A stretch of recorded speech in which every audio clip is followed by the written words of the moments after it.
रीनीट में 5 दिन बचे हैं, 5 महीने नहीं, 50 दिन नहीं, सिर्फ 5 दिन। एंड अगर आप ये वीडियो अभी देख रहे हो, chances are that you are other panicking, feeling unprepared और wondering what these last 5 days can actually do for you. Can they make a difference? The answer is हाँ, because I have seen students increase their scores by 50, 80, even 100 marks आखिरी हफ्ते में। इसलिए नहीं because they suddenly became geniuses, इसलिए because they stop doing stupid things. तो इस video में आपको एग्जैक्टली मैं दिखाने वाला हूँ कि अगले 5 दिन में रीनीट के पहले क्या करना है 600 प्लस स्कोर करने के लिए। सबसे पहले सबसे बड़ी गलती के साथ चालू करते हैं। अधिकतर बच्चों को लगता है कि उन्हें पढ़ने की ज़्यादा ज़रूरत है। द आंसर इज़ नहीं, you don't need to study more. In the last 5 days information is not what is stopping you. आपको बस गलतियाँ कम करने की ज़रूरत है। सोचो इस बारे में। एक बच्चा 520 स्कोर कर रहा है, उसको ऑलरेडी पता है 600 तक कैसे जाना है। एक बच्चा 570 स्कोर कर रहा है, उसे एग्जैक्टली पता है कि 650 के लिए क्या करना है। The difference is usually simply this, आप कंसेप्ट्स या फिर वीक रिवीजन या फिर पुअर टेस्ट टेम्परामेंट या पैनिक के चक्कर में पीछे रह जाती हो। And from this moment onward your mission is very simple, maximise marks from you what you already know. Day 5 starts the full syllabus mock test. एक टेस्ट करो, एग्जाम कंडीशंस में करो, पॉज मत करो, अपने आंसर्स को मिडवे चेक करना बंद करो, कोई चीटिंग मत करो। Treat it exactly like a रीनीट paper. एक बार टेस्ट ओवर हो गया तो कम से कम 3 घंटे स्पेंड करो उसे एनालाइज करने में। And I don't mean looking at your score and crying, I mean finding every single mistake. Create करो एक एरर नोटबुक बनाओ, हर मिस्टेक को उसमें लिखो, हर कंसेप्चुअल एरर को उसमें लिखो, हर कैलकुलेशन एरर को उसमें डालो। जितनी भी अभी तक एनसीईआरटी की गलतियाँ हुई उसे उसमें लिखो, सारी सिली मिस्टेक्स उसमें लिखो, गेस ओवर की मिस्टेक्स उसमें लिखो। And this will become the most important resource that you are going to need in the next 5 days। Then biology. अब देखो, बायोलॉजी में डोमिनेट करने के लिए, आपको 600 प्लस लाने के लिए बायोलॉजी ज़रूरी है। एनसीईआरटी को लाइन बाय लाइन रिवाइज करो, इन एग्जैक्ट चैप्टर से फोकस करो। Human physiology, genetics, biotechnology, ecology, reproduction, cell biology. And the most important thing is not reading quickly. The most important thing is reading carefully. Her diagram को, हर table को, हर highlighted line को, हर exception को, सबको ध्यान से पढ़ो। फिर बायोलॉजी की PYQ सॉल्व करो। रैंडम क्वेश्चंस नहीं, PYQs, because at this stage relevance matters more than volume. Chemistry के लिए डे 4 पे रिवाइज करो chemical bonding, coordination, compounds, biomolecules, amines, important organic reactions. Do not open new chapters. Do not chase completion. Do not compete with random people. And before I continue, आपको मैं एक बहुत ज़रूरी बात बताता हूँ. If you are struggling with revision in the final days, that is exactly why we built Doctors Avio Academy.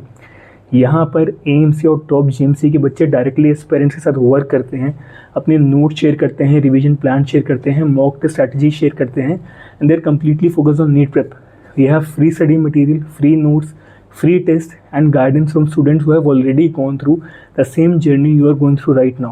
तो अगर आप अभी एक्स्ट्रा सपोर्ट के लिए वेट कर रहे हो, make sure to check it out. Now let's continue where we left. Day 3 जो है फिजिक्स के लिए. Physics is where most students lose easy marks, not because physics is difficult या फिजिक्स इम्पॉसिबल है नीट के बच्चों के लिए, because they keep forgetting formulas. So day 3 is about revision of formulas aggressively. Modern physics पढ़ो, current electricity पढ़ो, electrostatics पढ़ो, magnetism and matter पढ़ो, ray optics and wave optics पढ़ो, semiconductors पढ़ो.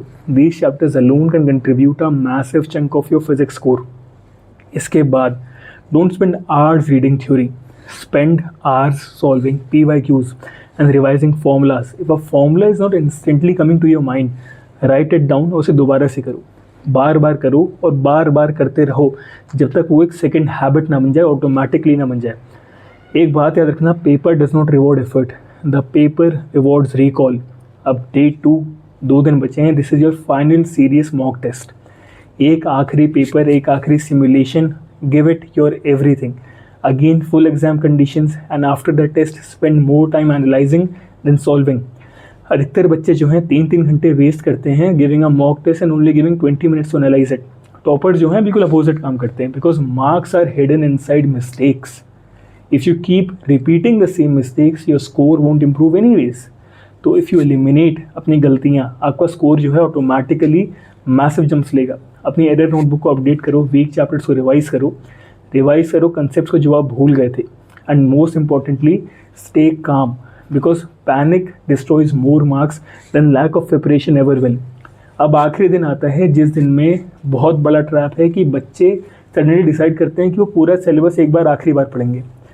ऐसा मत करना, आप नहीं कर पाओगे। You are not revising, you are panic reading, and panic reading creates confusion. Okay, on the final day बस रिवाइज करो आपकी एरर नोटबुक जो आपने बनाई है इतने टाइम में, फॉर्मूला शीट्स रिवाइज करो, इंपॉर्टेंट रिएक्शंस को एक बार देख लो, बेसिक एक्सेप्शंस को देख लो, बायोलॉजी के डायग्राम्स को देख लो, एनसीईआरटी को हाईलाइटेड पोर्शंस को देख लो। That is all you need, that is it. कोई नए चैप्टर्स नहीं, कोई मैराथन नहीं, कोई स्टडी सेशंस नहीं, कोई ऑल नाइटर नहीं। Sleep early, okay, sleep peacefully.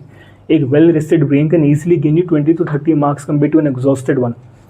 फिर आता है exam day, and here is what AIIMS students repeatedly say: forget the rank, forget AIIMS, forget cutoff, forget competition, okay, forget all of these things. 3 घंटे के लिए अपनी दुनिया सब कुछ भूल जाओ और बस क्वेश्चन को देखो और टाइम को देखो।